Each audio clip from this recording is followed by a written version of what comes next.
Breaking this hour, CBC News brings you all the local, national, and international news you need to make sense of your world. I've ripped up the supply and confidence agreement. Now's your chance to enjoy a free preview of Canada's source for breaking and live news. The air raid sirens went off. Find out why more Canadians choose CBC News Network over any other Canadian news channel. The CBC News Network free preview. On now. You know the feeling of finding a really good podcast? Or the feeling of someone always being there, like your favorite radio show? Stream CBC Podcasts, CBC Music, and CBC Radio anytime, anywhere. Download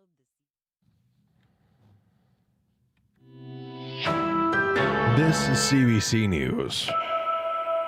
At 12 o'clock, we're 10 degrees with mostly clear skies over downtown Winnipeg. Good afternoon, I'm Matt Humphrey.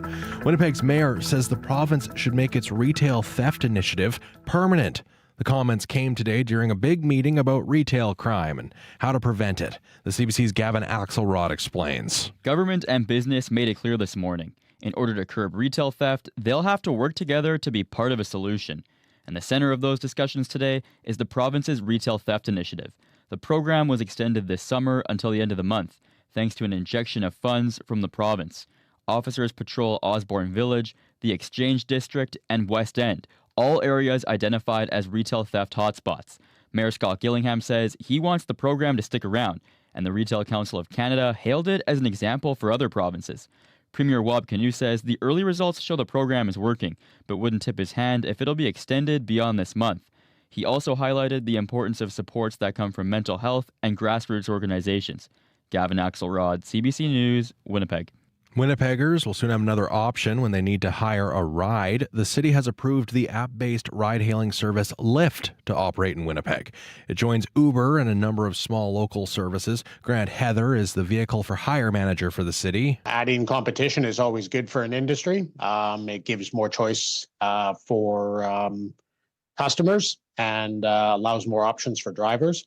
And, I think anytime we can do that as a city, drives down price and builds customer service. So that's always a benefit and a win for the customers. The spokesperson for Lyft tells CBC drivers can now apply to work for the company. Ride-hailing services have taken an increasing share of the market in recent years. Last year, the number of trips taken per year was evenly split between taxis and app-based services. It's time to batten down the hatches around Manitoba's big lakes. The wind will pick up tonight, prompting a high wind effect warning for parts of Lake Manitoba and Lake Winnipeg. The strong wind, with gusts to 90 kilometers an hour, is expected to last until Sunday morning, affecting the south basin of Lake Manitoba, as well as shorelines near Gimli on the west side and Victoria Beach on the east side of Lake Winnipeg. Property owners are advised to take precautions. Dozens of firefighters are still on the scene of a suspicious fire in Old Montreal. According to Radio-Canada, 2 people are dead and 1 person is in critical condition. Vanessa Lee has the latest. The fire broke out at 2:40 this morning and ripped through the century-old building in Old Montreal. Fire officials say it started on the main floor where a restaurant is located.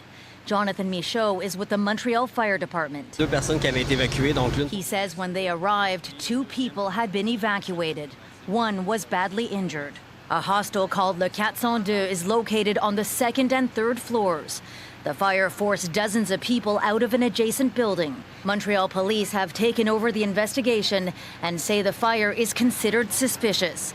Municipal tax records show the owner of the building also owned the Heritage Building, where 7 people died in a fire in March of 2023. CBC has reached out to his lawyer, who refused to comment. Vanessa Lee, CBC News, Montreal. Get ready to roll up your sleeve in a few weeks. The province says the fall campaign of Every Vaccine Counts will begin in Manitoba on October 15th. Flu shots are already available through many sites, including public health offices, pharmacies, or nursing stations. A provincial spokesperson says details on the preparations for the flu/RSV and COVID shots will be released soon. Goods are being unloaded again at dozens of U.S. ports. Dock workers have suspended their strike after getting a substantial pay bump. But as we hear from Nisha Patel, the rest of their contract is still being negotiated. After going on strike earlier this week, nearly 50,000 dock workers are back on the job, reopening ports from Maine all the way to Texas. The union extended its contract with the U.S. Maritime Alliance and secured a 62% pay hike. Local 333 President Scott Cowan represents the workers. It means that they can provide, put food on the table, pay their bills. They don't have to worry anymore. But there are some outstanding issues. The union wants a total ban on the use of automation at ports. Robots don't pay taxes and they don't put food on your table, so it's very important to protect these jobs. Both sides will head back to the bargaining table. They have until mid-January to negotiate the new deal. Nisha Patel, CBC News, Toronto. And finally, the Supreme Court of Canada has upheld one of the rights guaranteed by law to Canadian air travelers. It's a right for travelers to be compensated for flight delays and damaged luggage on international flights. The court has unanimously dismissed an appeal by a number of airlines. Air Canada and Porter Airlines were among those arguing that the air passenger protection regulations, introduced 5 years ago, should be rendered invalid for international flights. For news anytime, you can head to our website, cbc.ca/Manitoba. Taking a look at the forecast, a high of 17 today with mostly sunny skies in Winnipeg. In Brandon, a mix of sun and cloud, a high of 19 degrees. Dauphin, a high of 17 with a mix of sun and cloud. Flin Flon, also a mix of sun and cloud, a high of 11 degrees. Thompson, a mix of sun and cloud and a high of 6 degrees. And in Churchill, a high of +3 with only a few clouds.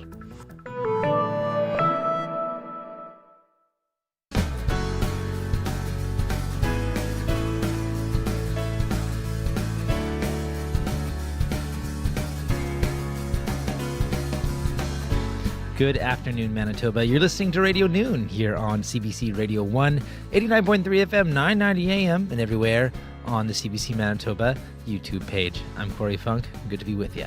Well, coming up this hour on the show is 25,000 healthcare support workers prepare for a potential strike next week. We're opening up the phone lines to hear how it might impact your life. Stay tuned for that after 12:30. But this half hour on the show, a Manitoba cyclist has been chosen as one of only 25 amateur cyclists worldwide to take part in a charity ride that's affiliated with the Tour de France. We're going to find out how he's feeling about that honor coming up. But first on the show, a call for more big brothers and big sisters in the Westman region. The waitlist keeps growing longer as the number of kids waiting for mentors grows.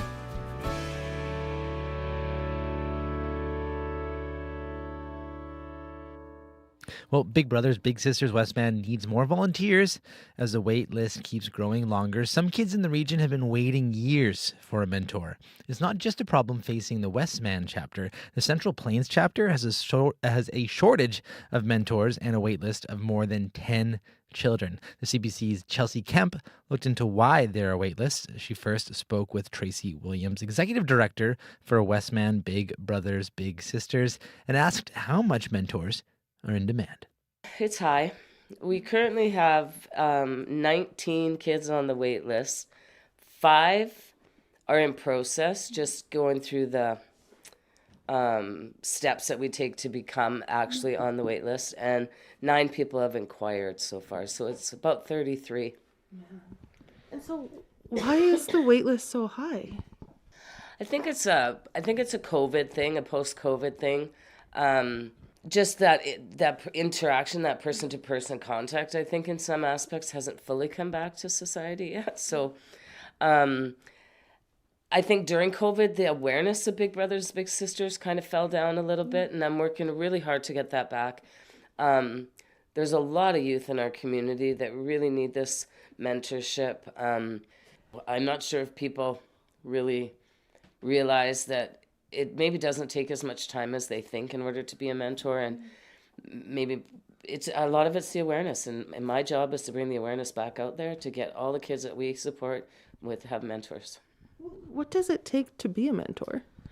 They say an hour a week, but I personally understand that sometimes that's not always doable. So I'm open to doing, maybe once every 2 weeks. As long as it's a consistent, positive mentor relationship in that child's life, I don't think we need to be set about how many hours a week or a month that it takes. What it takes is what makes that relationship stronger and empowers that youth. How many mentors do you have right now?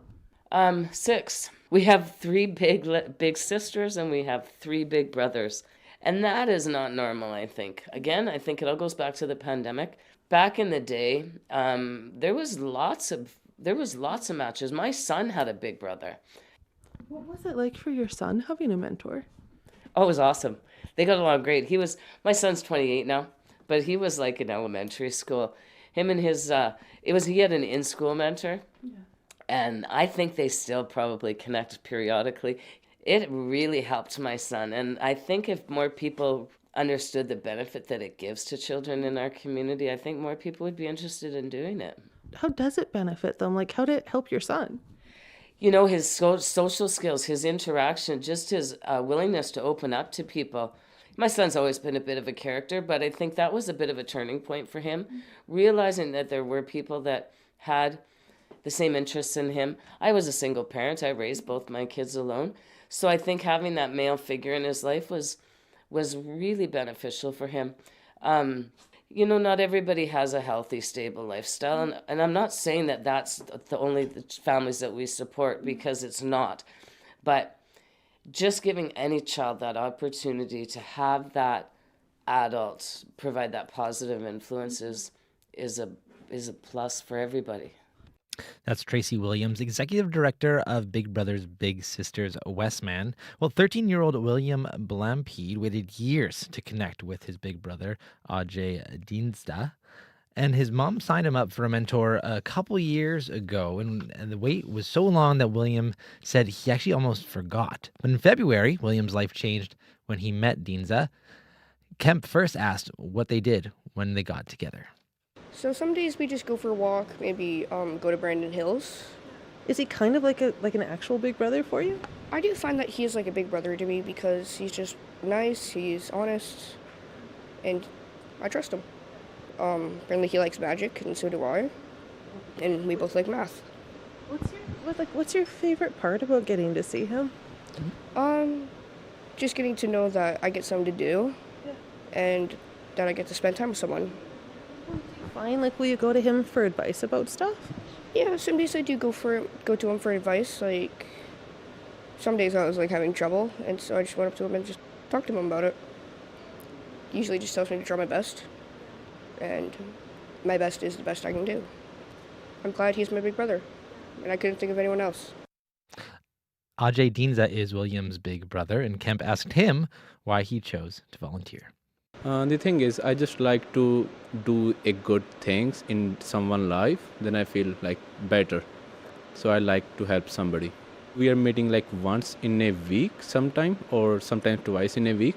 So usually we are like meet in a, like sometime home, sometimes outside, just on Sunday. So we just like went on a walk sometimes, and because he's good in playing video games, so I'm learning from him like as a video gamer, and I like to like go for a walk. So yeah. So you kind of take turns doing what each other like? Yeah, so I just learning from him, and sometimes I know something and I just teach him. The thing is, my father background is teacher, so he's a teacher and now he's retired as a teacher. So I just like helping my other cousins, other little brothers in India, just to like teach them. I'm also good in mathematics, so I just like feel good when I'm teaching somebody else. When did you move here? I moved in 2021 as an international student.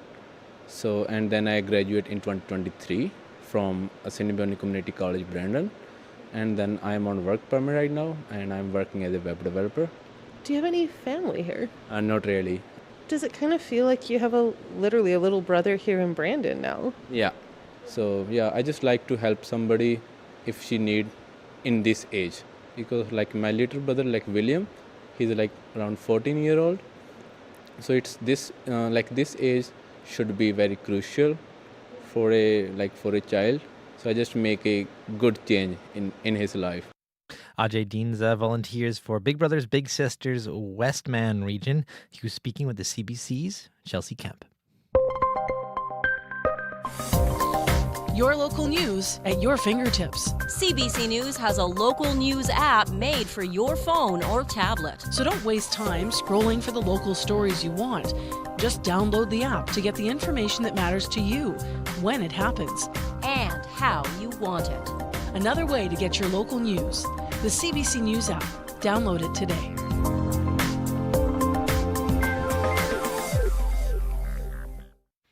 $12:14 right now. You're listening to Radio Noon here on CBC Radio 1.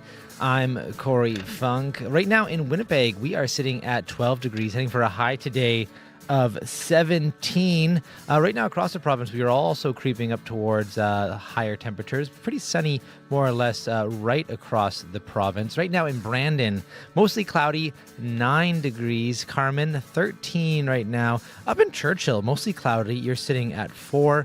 Dauphin at the airport, sunny, 12 degrees. Flin Flon at the airport, 4 degrees. Gillam, cloudy, 3 right now. Melita, you're our hot spot today. You are sitting at 4. Thompson, you're a cold spot right now. You are at 2 degrees right now. That's right, Melita, 14 degrees. Sorry about that, Melita. You are our hot spot, in fact, at 14. Sprague, you're at 13 right now. The Paw, 6 degrees right now, and Winnipeg, you are sitting at 12. Stay tuned later in the show, because after 12:35, a strike looms for Manitoba's 25,000 healthcare support workers. So coming up in our call-in conversation, are you one of those workers? Are you someone who depends on one of those workers? How might the strike impact your life? We're opening up the phone lines to hear from you after 12:30. Stay tuned for that right here on Radio Noon.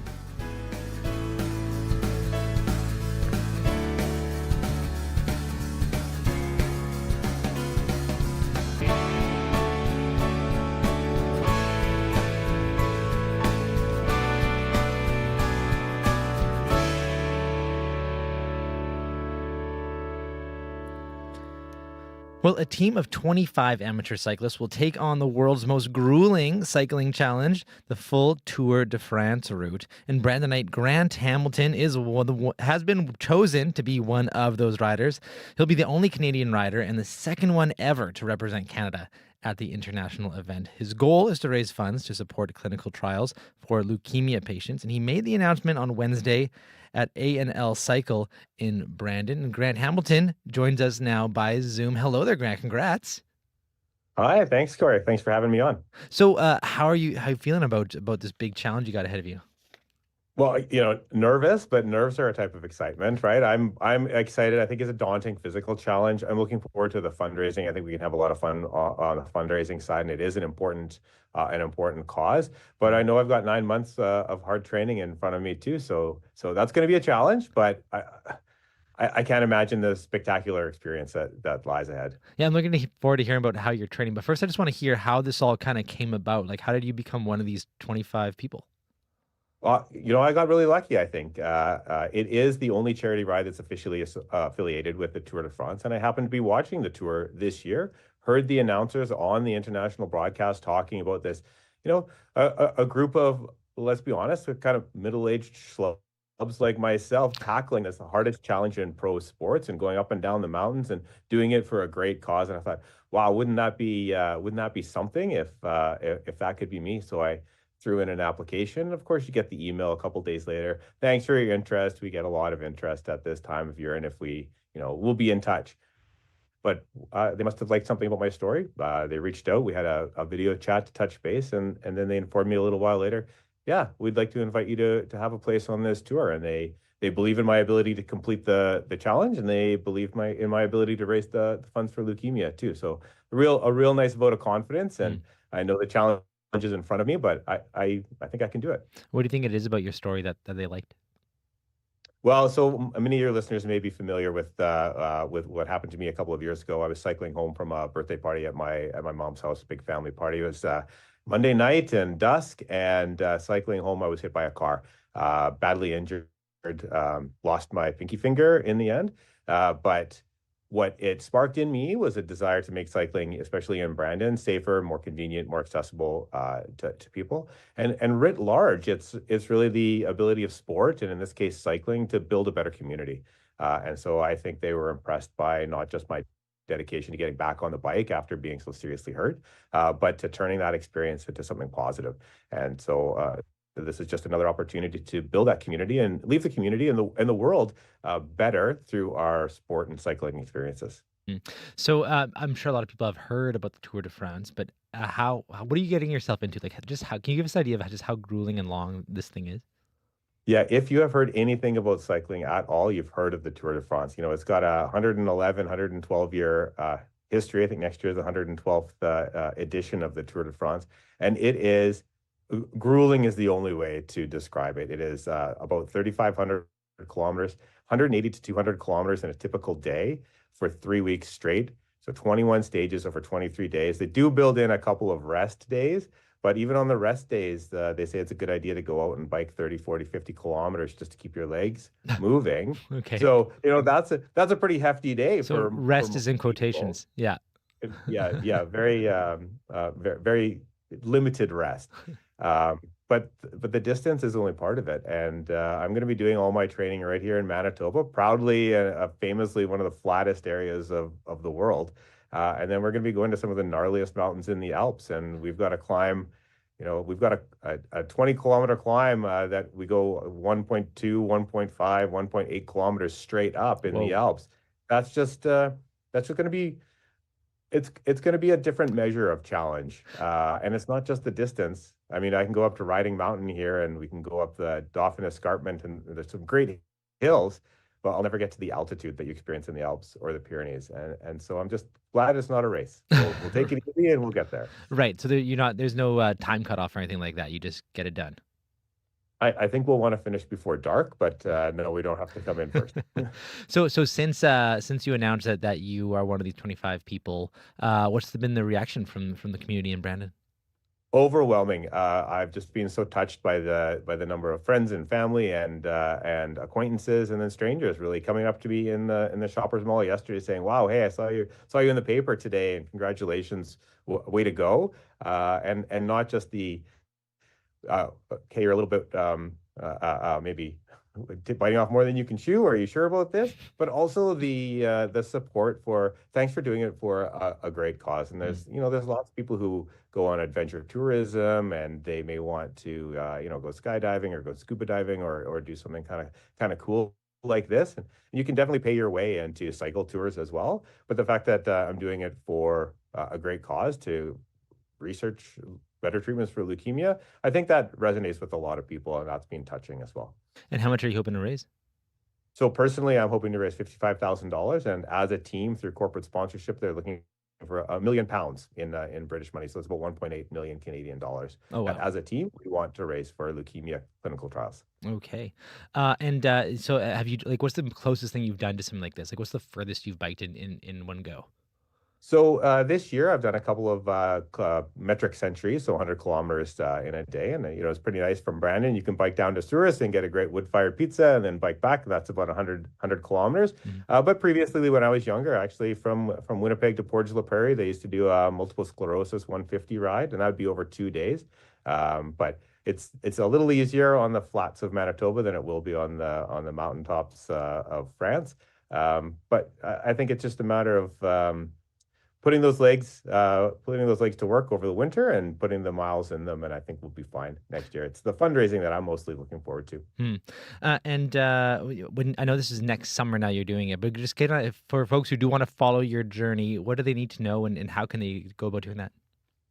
So I'm easy to find on social media. Just if you search for Grant Hamilton, you find the picture of a guy on a bike. That'll be me. Facebook, TikTok, even what they used to call Twitter, Instagram, and I'm going to be chronicling the journey as much as I can on social media. But I hope people also check out the fundraising page. And although it's a global charity, you can get a Canadian tax receipt for it. And we've partnered with Charities Aid Foundation Canada. That's cafcanada.ca. And if you give to an existing fund, and if you give to Cure Leukemia and dedicate your donation in honor of myself, Grant Hamilton, you'll get a tax receipt for that, and that money will be allocated to leukemia research. And it'll help get me to the top of the mountain peaks. Well, Grant, thanks for joining us today. I'm looking forward to having you on the show after you've completed. Tell us your journey. I'm sure you'll have some stories to tell then too. Oh my goodness, I'll have lots of stories, and maybe I'll be able to tell some of them in French on Radio Canada. Oh, that'd be great. Okay, well, thanks a lot, and all the best as you train for this big ride. Thank you very much. That's Grant Hamilton. He's been selected to ride Tour 21, a charity ride affiliated with the famed cycling event Tour de France. That's happening next summer. He lives in Brandon. I'm Rob Norman. I'm Andrew Norton. And on Personal Best, we help you tackle the stuff you'd be too embarrassed to ask an attractive, successful life coach about. We have a slightly different approach to self-improvement. Which is, we don't know what we're doing. Definitely somebody following me. She's holding a sword. This is so nuts. But in the end, it always works. Okay, it sometimes works. You have no idea. This makes me... Personal Best, Season 3. Available now wherever you get your podcasts. Well, it's 12:24 right now. You're listening to Radio Noon here on CBC Radio 1. I'm Corey Funk. Well, medical assistance in dying, or MAID, has been available in Canada since 2016. Supports are in place for people who choose to die this way, but up until a few years ago, there was no assistance specifically for family members or friends. Well, that's how a free, volunteer-run peer-to-peer counseling service started in Canada. It's called the MAID Family Support Society, and Robin Farr is the program manager. We started actually in 2018. So our founder is Sig Novak, and she lives in Vancouver. Her dad opted for a medically assisted death in 2018. And at the time, I think it was actually her sister who commented to her, it would be really nice if we could talk to somebody who's already been through this. And she thought, that's a good idea. I wonder what's out there. So she started doing some looking around and realized there was really nothing out there. At that point, MAID had been legal in Canada for about 2 years. So the system was getting set up to support patients who were opting for that, but there was really nothing for the families.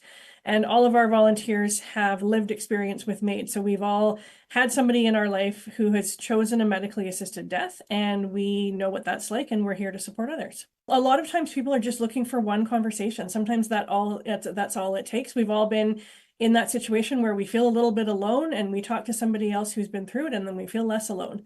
And then the other thing is sometimes questions, and that is particularly the case if people come to us before the MAID provision happens. So if they come to us beforehand, they're often looking for things like, how does it work, and what should I expect, and how do I make my loved ones last days or weeks or months or whatever it is meaningful? How do I support them best? And sometimes, how do I talk about the fact that they've made this decision? Do I tell other people? Do I not? So it's a lot of that sort of stuff as they process this decision and figure out how to talk about it within their own circle. Grief with a medically assisted death does tend to feel different. For a lot of people, it's because the person has made a choice. And even if we understand that choice because of their illness or lack of quality of life or any of those sorts of things, it can be hard to reconcile that they've made this choice. And so for some people, it's a matter of processing that, and that can affect the grief process. For some people as well, we talk about this idea of anticipatory grief, where you know that something is going to happen. This can be the case with somebody with a long-term illness. It's not specific to MAID, of course. And people expect that because they know it's coming, and in some cases, not all cases, but some cases, they have time to plan in advance and to anticipate that this is coming. They expect that the grief will be less, and it's not. You've still lost somebody. You've still gone through that whole process. And so many people find that they're processing that grief just as much as they might if it had been an anticipated death. Robin Farr is the program manager with the MAID Family Support Society, and you can find more at MAID, that's spelled MAID, maidfamilysupport.ca. Are you living under a rock? Do your hands feel like shaking? The choices you've been making, are they weighing you down? Don't mean to put you on the spot.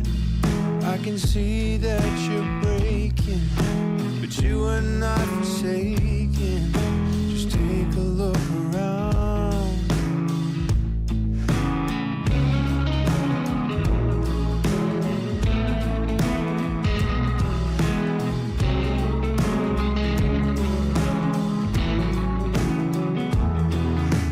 Wish there was a way to draw back the curtains and let go of the hurting and not feel any shame.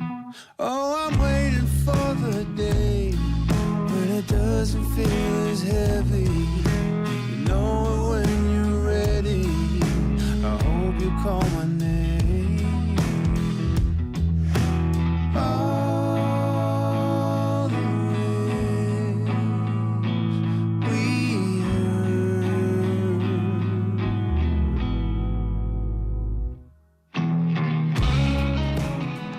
That's Winnipeg's Ariel Posen off his new EP. It's called All the Ways. Well, still to come here on Radio Noon as 25,000 healthcare support workers prepare for a potential strike next week. We're opening up the phone lines to hear how it might impact your life. You can give us a call, 204-780-0893. That's 204-780-0893. Our studio director, Wendy, is standing by to take your calls. That's coming up after your CBC Winnipeg News. shuffling in the dark, avoiding confrontation. Drive around all night. This is CBC News. At 12:30, we're at 8 degrees with mostly clear skies over downtown Winnipeg. Good afternoon, I'm Matt Humphrey. Tackling the retail theft and safety problems in the city. That's the focus of the Manitoba Retail Secure Summit at RBC Convention Centre today. 400 people from politicians to business owners to police and security people are there. John Graham is the Retail Council of Canada, with the Retail Council of Canada, rather, and he says all the various groups need to work together. But we really think that there's an opportunity to better connect the dots, all of the good work, instead of these isolated conversations and efforts, bring everyone together. And this is really, retailers are on the front line of safety and security issues in their stores, but it's really a community response that's necessary. Graham says this is the first time there's been such a gathering. The city has approved the ride-hailing service Lyft to operate in Winnipeg. It joins Uber and a number of small local services. A spokesperson for Lyft tells CBC drivers can now apply to work for the company. Ride-hailing services have taken an increasing share of the market in recent years. Last year, the number of trips taken per year was evenly split between taxis and such app-based services.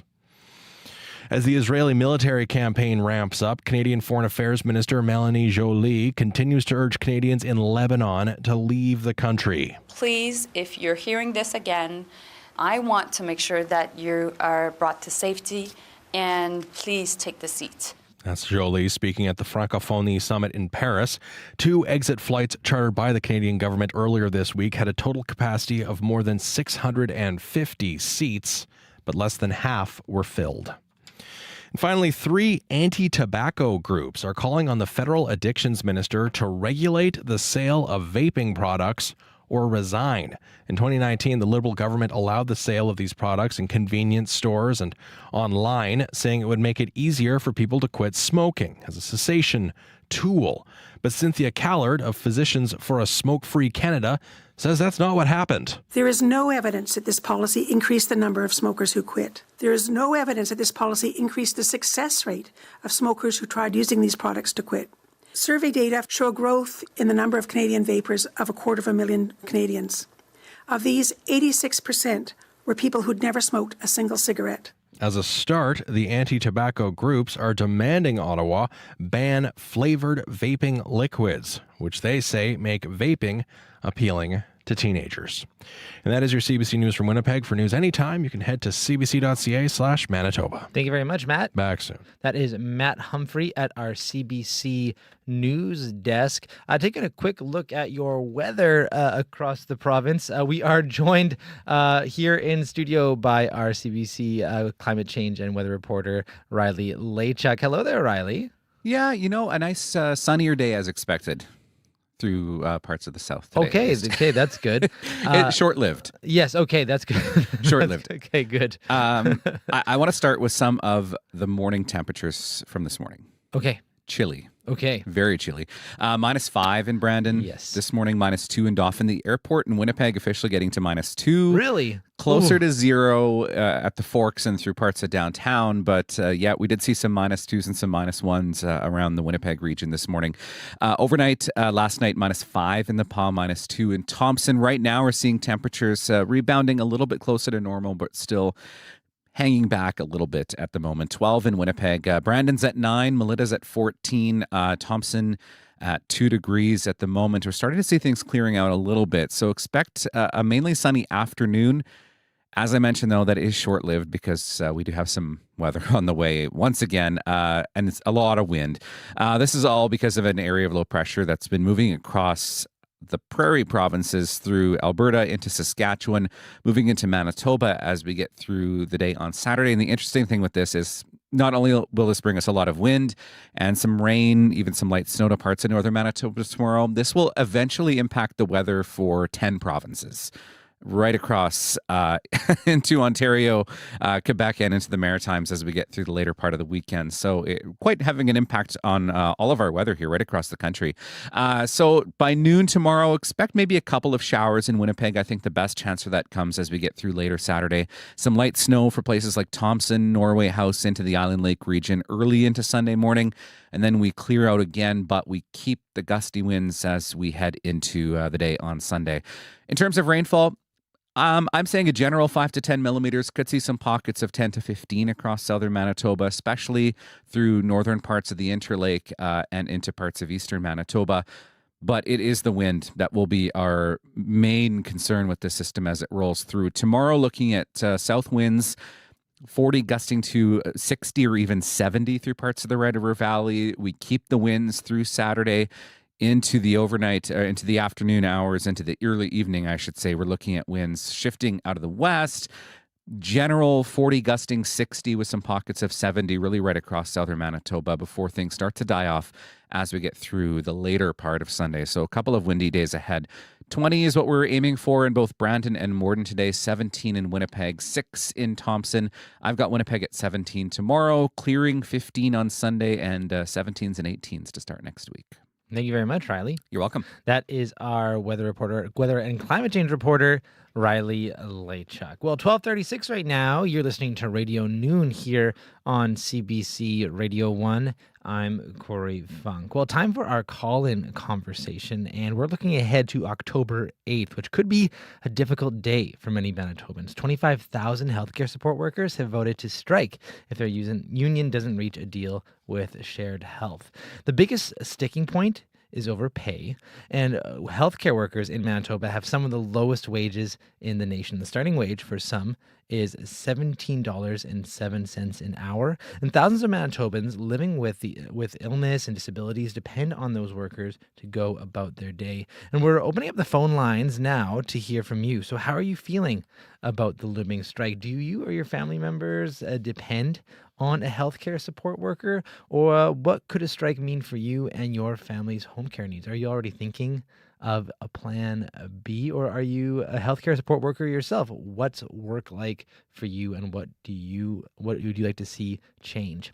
Call us 204-780-0893. That's 204-780-0893. You can also text us at 204-588-7355. That's 204-588-7355. David Crone is Executive Director of the Cerebral Palsy Association of Manitoba. Good afternoon, David. Good afternoon. So tell me, what could a strike mean for your members? Well, I would say a good chunk of my members do count on home care workers to come in to their home for their daily needs, whether that's getting up in the morning, food preparation, getting ready for work, or whatever that it varies from person to person. So, this will be a big blow for their activity level, their self-worth, and just to get out into the community, get to their jobs. And so it really is worrying that it's got to this point. What's the backup plan for a lot of your members who? So I mean, I know the Shared Health and the WHRA say that everybody has to have a backup plan, but so whether that's family or friends or whatever that might be, unfortunately there are a smaller subset that don't have those natural supports out there, so they really do count on home care to be their primary caregiver. Some folks that are seniors, they might not have kids family members that live in Winnipeg. They really count on this essential service. If you're listening and your story, what David's talking about resonates with you, and that's maybe a challenge you might have, give us a call. Tell us about it. 204-780-0893. That's 204-780-0893. We, of course, also want to hear from healthcare support workers out there. If that's you, we want to hear your stories, what you're experiencing out there. 204-780-0893. We got this call earlier today on our listener line from Julie. Have a listen. My household is also dependent on home care. These home care workers, I'm really worried that home care workers will not be able to get a decent contract with adequate pay and sufficiently good working conditions that we can continue to depend on them for the care that we need in our household. Being able to go on strike is an essential part of collective bargaining. And if these workers are preparing to go on strike, then clearly things have not gone well for them in the bargaining process. Workers are almost universally very reluctant to go on strike, and people who provide care or services to other people are among the least willing to go out on strike. They only do so in situations where they have no alternative because their contract is not adequate to support them or to protect them at work. We want our home care workers to have good working conditions and adequate pay so that we can continue to depend on their very excellent care. Thank you. Bye-bye. Thank you for that call there, Julie. David, so I'm wondering, obviously she's impacted by this, but she also does empathize with the healthcare workers' perspective. How much, from your perspective, what do you think of, what the situation is for healthcare support workers?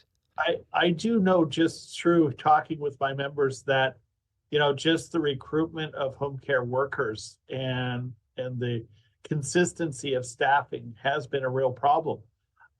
Just having, the same person that you've built trust over time with.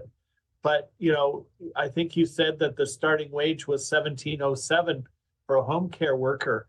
Well, a livable wage in Winnipeg is over $19 an hour. And how do you expect anybody to do that sort of work for that low pay? I think you could probably get the same type of pay at McDonald's or Tim Hortons or something like that. So, it really is like an allied health worker is an important part of the healthcare system. And the whole purpose of home care is to allow people to live in their home, to age in place. Those are all the things. And it's a lot cheaper to keep somebody at home with the proper supports that they need than putting them in a hospital bed or into a personal care home.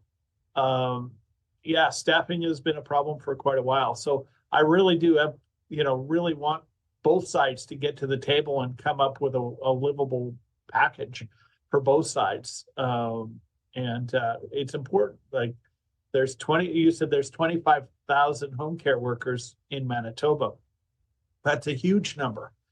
There's over 239,000 individuals with a disability in Manitoba.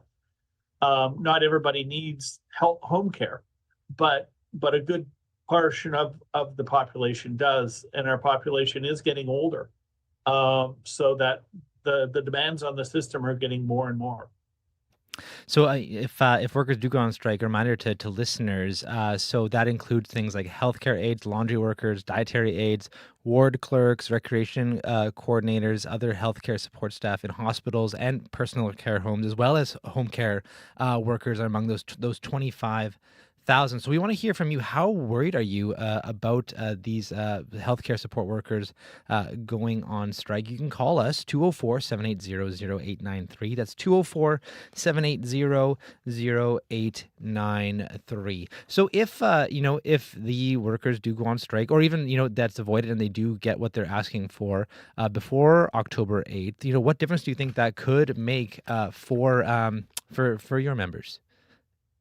Well, I mean, I'm really praying that they come to an agreement so that there's stability within the home care and the allied health workers. I didn't realize that all those folks within the hospitals are also are part of that same collective agreement. So, it's a real, if you're trying to get people to heal and to get people out of a hospital, you really need to have those support staff. Like if they're not doing it, what are you going to ask overworked nurses and doctors to do it? It's a ripple effect. Doctors have had increases, nurses had a good increase.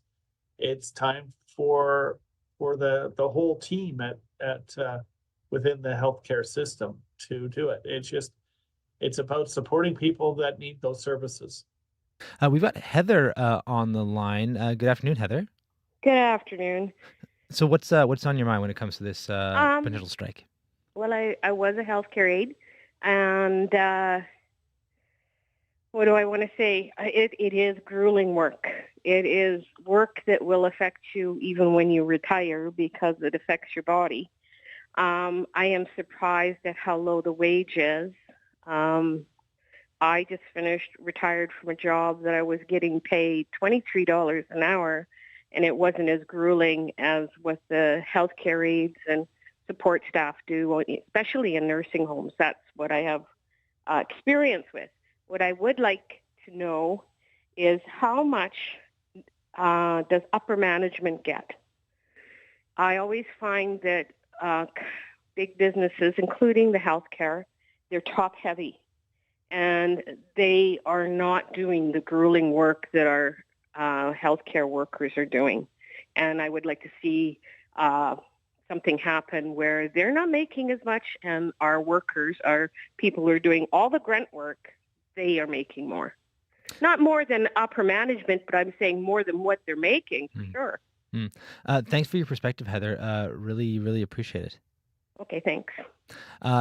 We also have Allison on the line as well. Hi there, Allison.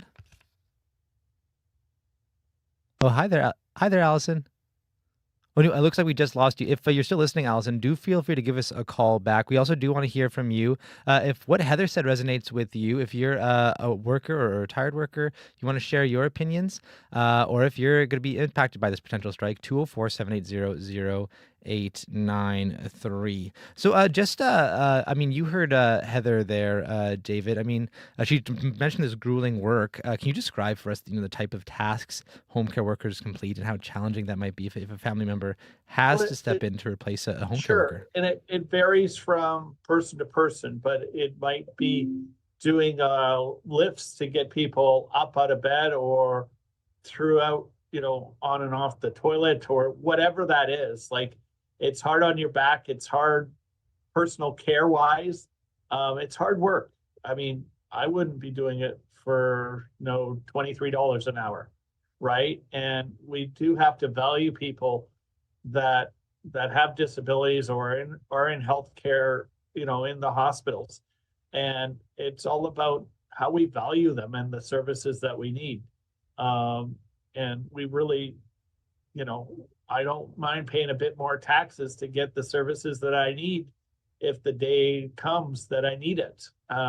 We're all going to be disabled at some point in our life, whether you're born with a disability, whether it's throughout life, like you're in a car accident, right? And you might need that support at home or towards the end of your life. We are all going to need those supports. So how does society support people that are in need? And the cheapest way of doing that is in the home, and having a good outcome that way. When leading up to this, even like you said, that care has been inconsistent for a lot of your clients. So how does it impact a client if a home care worker is not available even for 1 or 2 days, let alone for a period of strike action? Well, it's a safety thing. For some of my members, the only way they get out of bed in the morning is with a home care worker assisting them. They can't, so they're stuck lying in their bed all day. Right. It really is the dignity and the value on how what they're needed, and just having non-consistent staffing so that you're doing some very intimate personal work there. You need to get to know the person who's doing it, and everybody has to be moved a slightly different way. So there's some training that takes place. You can't just pop anybody in to do this work instantly, right? Like, there's trust that has to be built up from both sides understanding. A lot of my members have some difficulty in communication, so you got to learn how their patterns of speech are and their technology works. So yeah, I mean it's vital for all of us to be respected and having those services in the home. We've got Mustafa on the line. Hi there, Mustafa. Hi there. Hi. What's on your mind? Is Tuesday a Tuesday strike looms? Honestly, as somebody who closely knows the job of healthcare aid, when I first came to Canada, I started my healthcare career as healthcare aid myself. And I am currently working in home care as a nurse, and I furthered my education up to master's degree. So the workload, the amount of abuse those healthcare aides go through is totally ridiculous, and they definitely need a better work environment, better work condition, and fair wage. Like I believe Manitoba is the least wage scale compared to the rest of the country. So honestly, what they are asking is not out of reason. The government needs to negotiate with them and come up with a better solution so that the home care client will not suffer the consequence. Thank you very much. How long were you a healthcare aide for there, Mustafa? I did work as healthcare aide for a few years, and then I went back to nursing school. And so since then, I am in the business, so in the healthcare industry, working as in personal care home as charge nurse. Moved back to community, and since 2014, I am in home care right now, and I'm working side by side by so many noble, very disciplined healthcare aides that truly deserve a better treatment. I know nursing is notorious, obviously, for its burnout rate as well these days. We've been reporting on that a lot too. How does it compare to healthcare aides in terms of workload, stress? I guess compensation obviously is better, but how does it compare to your work as a healthcare aide? Manitoba is difficult when it comes to the workload. I have friends who work in Alberta, Vancouver, and everywhere else. And in terms of workload, still, even nursing is very heavy. And but it's not compared to healthcare aid. Healthcare aides, they have 10, 15, 20 clients in a day as home care. And on top of that, it is a physical job. They have to lift people, turn them, position them, give them a bath. It is physically demanding job. And so the amount of wage they are getting for what they do is not comparable. Mustafa, thanks for joining us on Radio Noon this afternoon. Thank you so much. Thank you for having me. David, I mean, you heard Mustafa there. I mean, what do you think needs to change to make things better for both? Go ahead. Yeah, no, Joe. So on top of the wages, and I really hope that the union and the government can get together on that. The workload. Mustafa said it was between 20 and 30 clients a day. Well, you take that and divide it by a 7-hour shift. That doesn't give a lot of time for individual care, right? It's like run in, do the thing, and run out again. And you have to value the work that they do, and it has to be reasonable. And that's where if you pay more, you'll get more healthcare aides into the system, and then you can lessen the workload, because all you're doing is burning out people at this point. It just turns into a carousel. So actually, Allison is back on the line here. Hi there, Allison. Hello. Hi. What's on your mind? Okay. Anyways, I'm a healthcare aide, and I've worked with home care for 29 years, and I have just retired last week. Congratulations. Thank you. And I just have a few things to say. I think they do deserve more money for the co-workers, because even with the COVID, everybody was working really, really hard. And I also think that there should be more proper care for the clients as well. Like if there's a sick call, people aren't covering, and there's no family, and they're left on their own, like wet and everything in bed, and it's just not right. How long have you were you a healthcare aide for? I was a healthcare aide for about, I was doing cleaning and laundry and a healthcare aide now for about 17 years. Wow. And have things gotten better or worse since you started? I thought they got really worse. That's actually one of the reasons I have retired. I thought things got really worse. And beyond wage, what would you like to see change to make life better for your former coworkers as of a week ago? I think they should at least deserve, like for starting wage, I think even $21 for starting would be fair, Mm-hmm. And in terms of working, do you think that would attract more people to the profession so it kind of shares the workload a little bit more? I think so, yes. I should definitely think it would. Okay. Allison, really appreciate your perspective today on Radio Noon. Okay, thank you very much. Okay, have a good day. Bye-bye. Yeah, bye-bye. And David, I'll leave you with the last word. I mean, just looking ahead in terms of just making life easier in general for your members, for healthcare aides. What do you like to see change on the whole? Beyond what's happening here with healthcare aides. It's how people are valued, right? And we're not just a number on a sheet, a call sheet, or you need to take a few minutes to say hello to somebody, have a visit a little bit, like it's just common practice that.